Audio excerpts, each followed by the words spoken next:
Habang ano lang, kung ano yung panggatong dyan. Paminsan, pag ganun mahangin, inaano yung mga galaga. Ngayon, naroon na naging ano ng alon. Napupulot mo dito? Opo. Dito iniipon ako, mo? Oo, iniipon ko naman. Yung maliit naman, iniipon ko rin. Pag walang uling, itong ginagamit ko sa pugo. Yung mga ganitong maliliit. Yung maliliit, sir. Ito, pang-uling na siya. Opo. Maganda ngayon manguha kasi ano yung alon, ano? Pag nga tao, kung sa mga laking tubig, paminsan naikot dito ng ano, yan, paminsan naman yung kahoy, natampi. So ito mga pang ano nyo na, pang gamit. Opo, sir. Hindi ka nagbebenta? Hindi nagbibinta yan. Gamit nyo lang talaga? Opo. Mga plastic? Oo. Pag may nagbibinta na doon, inano ko yan sa bahay. May nagpupunta doon sa barangay, nag-iikot. Pero mura lang, pag 3 piso isang kilo. 3 piso ang kilo. Pwede na din, ano. At least pinupulot mo lang naman. Opo. Ito, mga mahigit na ano to, 10 kilo. Hindi lang yan, sir. Hindi lang? Hindi lang. Wala kayong kakumpetensya dito na namumulot din? Wala yan. Yung iba na doon sa Piraya, hindi naman nila binibigay sa amin. Binibigay sa inyo. Yan. Ikaw lang nagkumpay dyan? Hindi, yung anak ko. Robert. Siya nag-aawit, saka siya naman nag-uuling. Yung sa'yo, namumulot ka lang. Namumulot ako rin.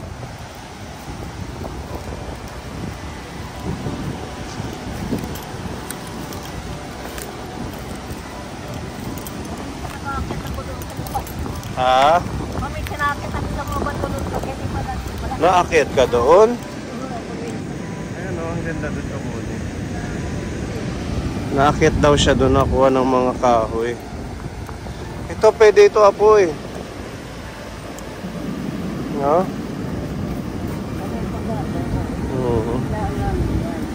Hindi, ipagpulong ka dito. Sama-sama muna.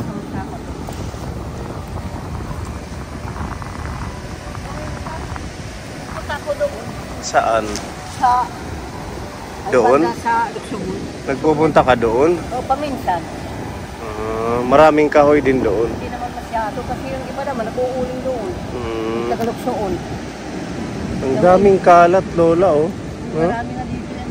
Pwede pa rin. Yung mga magliliit, yun ang iniipon ko. Kasi pag wala na, pag ano ng uling, yun inaano ko. Malakas magdingas, mag-apoy. Oo, kasi tuyong-tuyo na ano. Nabibinad sila dito. Basta tuyong-tuyo talaga. Madali na magdingas yan. Ang nakakalungkot lang kapon kung mapapansin nyo, iyan. Kasi sa bahay yan. Oo. Sa bahay yan siya. Yung iba mga walang pakialam sa ano nature, sa kapaligiran, kung saan-saan lang nagtatapon. Ano, apoy? Opo, doon yan. Galing sa Iraya. Yung mga doon. Pag binaba sila ng malaki, yan. Maagos ang tubig lahat. Napupunta dito sa dagat.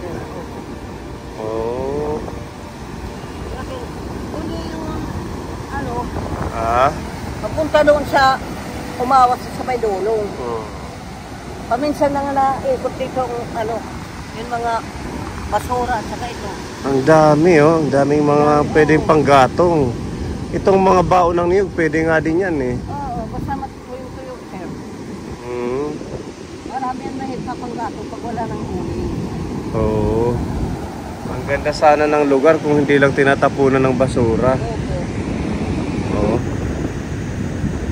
Madaming mga inanod na mga kahoy sama-sama sa plastic.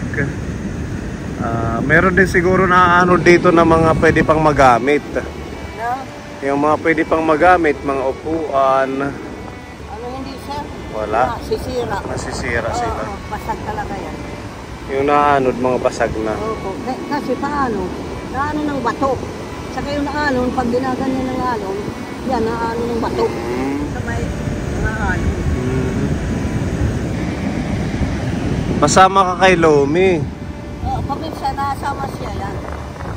Ano ko yan sa tag? Ano ng kahoy? Pag iniipon ko na, isinasama ko na siya. Hindi ma din pwede. pinapalakol. Pinapalakol?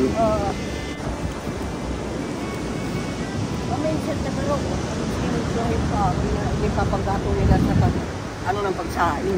Oo, yung iba kukunin yan. Lalo na yung basta tuyo-tuyo, sir. Tuyong-tuyo, ano?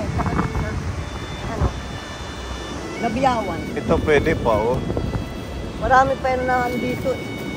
Ganito, ano po yan. Ayan, pwede ito malaki, apo eh. Oo, inanuan ni Robert noon yan. Kasi yung palakol, hindi matalas. Dapat matalim, ano? Oo, matalim. Inaano niya yan, maganda. Hati-hatiin. Puputulin na niya yan, siya naman mag-uuling. Wala bang ano nito? Walang nagagalit na pag kinukuha natin? Hindi naman. Magagalit lang kung may arik. Kalimbawa, sir, sila ang makakakuha ito. Tapos mayroong patandaan. Lalagyan ito ng yung mga cross parang sa kanila. Lalagyan ng mga sign, sulat. Opo. At saka hindi naman kukunin. Pag mayroon ng kanila. Ito sa akin ito. Oo, wala namang sign dyan eh. Wala yan.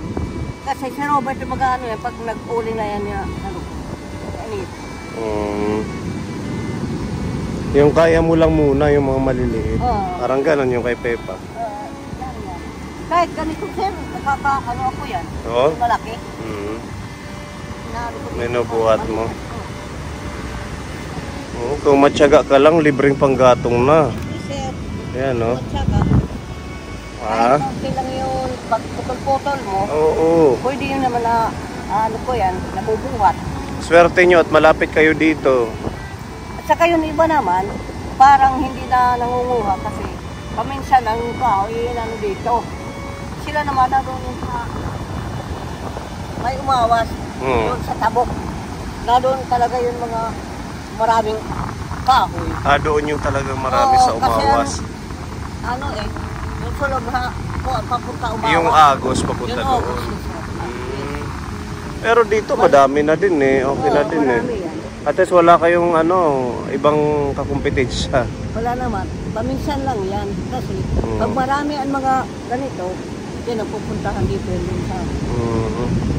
Pag wala, tag-isay ka lang, wala. Dito. Paminsan, nasa isip sila kung mayroon talaga mga. Kagaya na ito, dalhin natin to.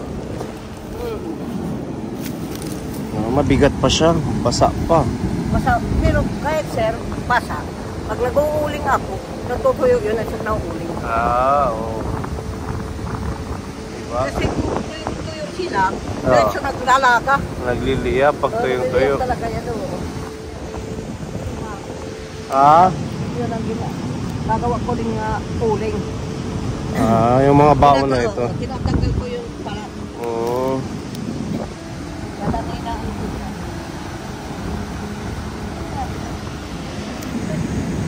Dami na kukuha ni Pepa. Ipunin natin doon, Lola. Dalhin ko lang tong isa.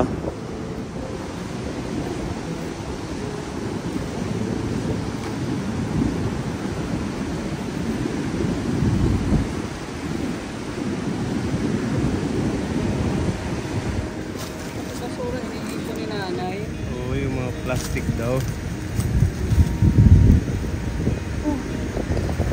Ganda lang dito magtambay, dapat may duyan. Maradong aantukin ka dito. Ayan, si Pepa natulong sa'yo, nanay. Salamat. Ano nila ito pag hati-hatiin.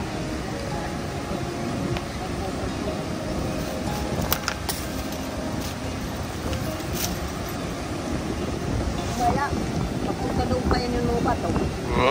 Tutuyo yan ang mga bato doon. Pag low tide na. Pwede ba ito?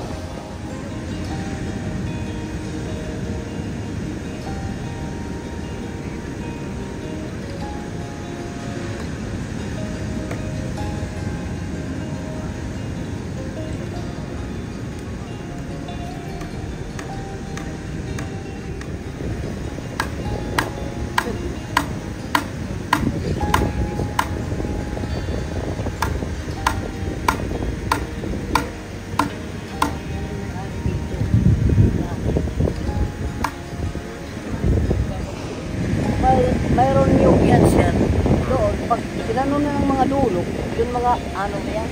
Pangalan. Ah? Ano yun ako eh? Nawawala yan ang mga marami ang ganito. Maniyog. Bakit nawawala?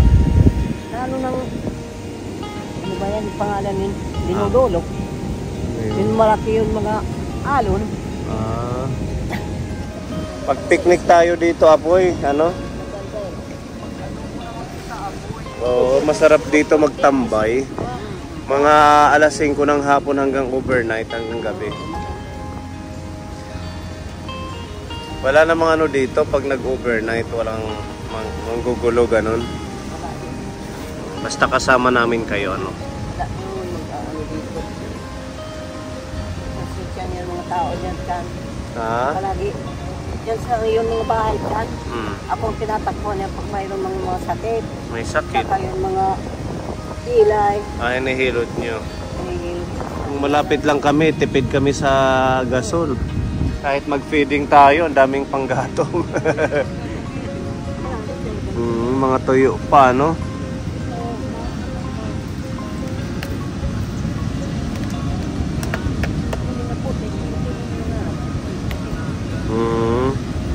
Kulibaw. Madali-diretso yan ano yan? Nakimpin mo kayo wala ng sura. Wala kayong ulam. Ano po, sir? Saan galing yan?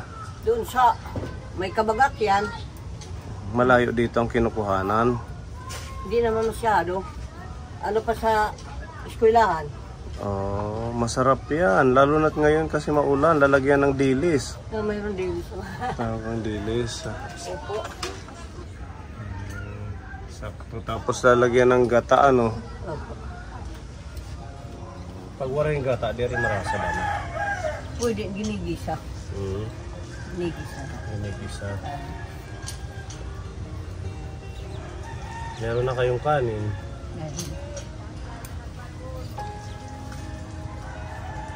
Pero dadamin apoy, ano?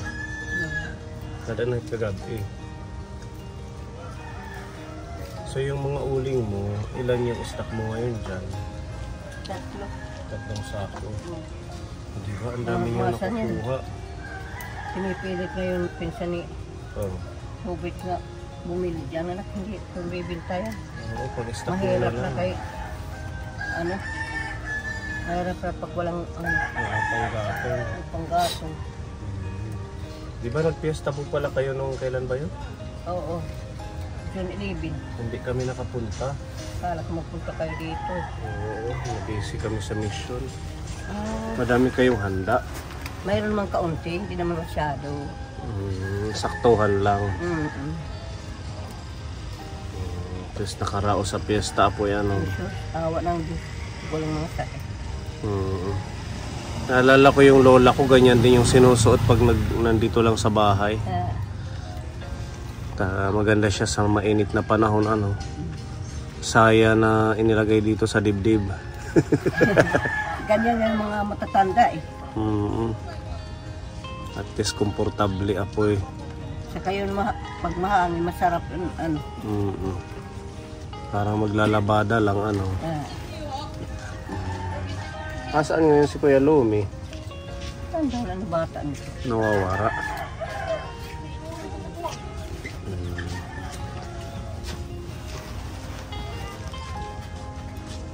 Mabuti nun. Ito lalagyan ko. Kunti na lang, ano. Sakto pala ang dating natin, Pepa. Meron tayong dalang pagmamahal. Meron pinapabigay dito ang Bahay Kubo Group, sila Sir Eddie Boy, Tita Lily Dineros, Tita Neri Baldos, Tita Sidring. Meron silang pagmamahal na binigay 2,000 peso na ayuda. Salamat, sir. Para makatulong po sa inyo. Yan, meron po tayong bigas para sa inyo. Salamat. 10 kilo po yan. Tapos itong pagkain, groceries, dilata. Salamat sa iyo lahat, sir. Welcome po. Talagang buwan-buwan ang pagmamahal kay nanay. Kapunin natin. Saka, awa naman kayo ng Diyos pag saan kayo nagpapunta. Ano ang kayo, bantayan mo. Santo ang maparantay. Thank you. Okay, so yan po. Kahit pa paano, malaking tulong po ito. Salamat, sir. May Milo, may gatas, may Energin, miswa, udong. So, lagyan nyo lang to ng mga dilata o gulay. Or pako. Pako, boom. Pwede yan, miswa, ano? Miswa. Kahit itong udong eh. Oo, Sarap pwede yun. po. Tapos yan, meron tayong ito, longganisa, tosino, para pwede nyo Salamat. Mhm. Lahat sa inyo. Huwag nyo patagalin, lutuin nyo ngayon. Oo, mamaya Tapos sir. hanggang mamayang gabi. Oo. Pwede yan. Pwede naman iinipin na lang. So, mga biskwit nyo, nanay. Salamat. Yan, madami. At ito, hindi na po natin tatanggalin. Meron sabon na panligo, panglaba. Yan, may mga noodles, pancit canton, cup noodles, tapos peanut butter. Yan, mga beef loaf, sardinas, corn beef. Yan, madami-dami ito, nanay, para sa inyo. Yan, malaking tulong. Salamat sa bahay kubo at saka sa Panginoon. Siyempre sa ating Diyos. Siya talaga ang kumbaga halimbawa siya nag-utos sa inyo kung saan kayo magbibigay ng tao. Sir, salamat. Malipain at talaga nga nagpunta kayo dito ngayon. May pagkain na kayo ni Lomi. Salamat, sir. Okay, maraming salamat muli sa bahay kubo, Sir Eddie Boy, Tita Lily Dineros, Tita Sidring, Tita Neri Baldos, sa blessings kay nanay. Napili niyo po siyang bigyan ng ayuda ngayong buwan. Thank you. At ito, ano nyo na lang to pinapabigay ni Tita Beth, pambili nyo ng ulam, pandagdag. Salamat, Tita Beth. Binigay niyo sa akin. At saka salamat sa Diyos. Dadadal pa yung mga dito. Dito na lang yan. Ito na lang yan. O sige, mabag-ata. Inay. Kaya, Nim. Ang liit lang yun, oh. Ang kahoy nga, kaya eh. No? Yan pa kaya. Ganyan lang. Okay. Sige ha. Sige, sir. God bless, nanay. Mag-ingat kayo sa panguha ng At kahoy. saka kayo rin mag-ingat. At maraming salamat sa inyo, sir. Hangati kami. Hala, sige. Papaya ha, pag pinanginggisan. Ay, tingin na. Abot naman na yung pinanginggis.